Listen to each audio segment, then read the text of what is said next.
Representative Jim Clyburn with us, the House Majority Whip. I wanted to ask you a couple other questions, Sure. Congressman. You mentioned people who won't be coming back, and there's also a question about some other congressmen, specifically Charles Rangel and Maxine Waters, because they are longstanding members of the Congressional Black Caucus. Number one, what is your take? Is this going to be a distraction come September for Democrats or not?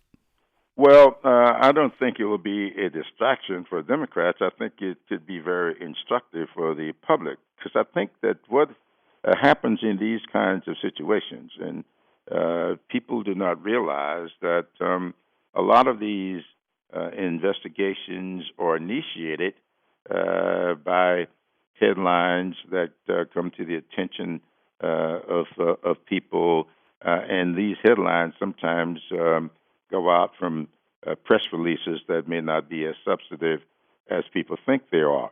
I know from my own experiences that when I read some of the press releases put out by some of my detractors, there's no truth to them at all.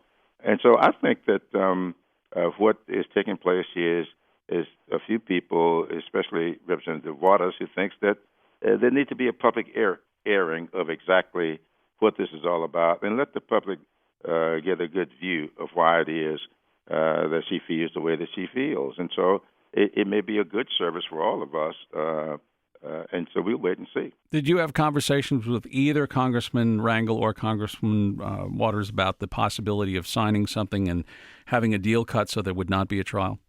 I did not have any conversations with Congresswoman Waters at all.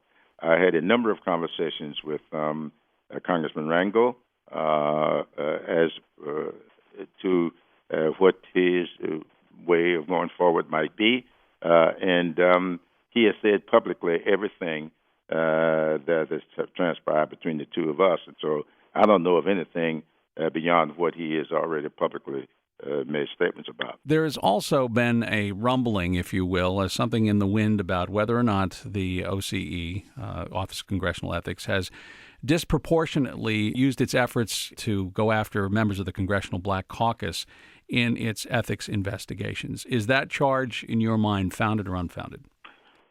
I'm really glad you asked that question, because I've been a little bit disturbed at some of what I've seen in the media about this. The accusation has not necessarily been against the OCE. Here's the problem.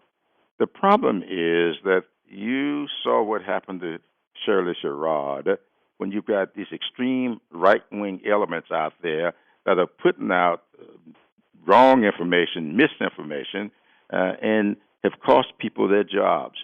There are those same forces that are using the ethics process to carry out their political agenda.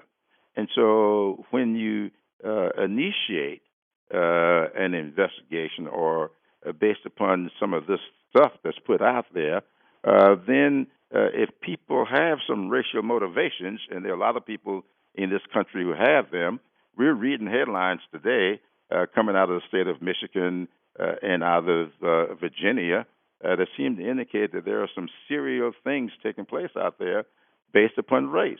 So there's a lot of race-based stuff that's taking place in this country, and we know that.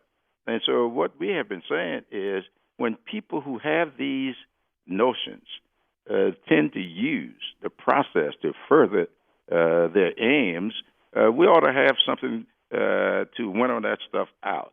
And that's what the problem is here. So there are a lot of people have initiated allegations against members, and then you turn around, you look, all of a sudden you got 10 complaints sitting in here, and 8 of them against African Americans. Then you got to ask yourself,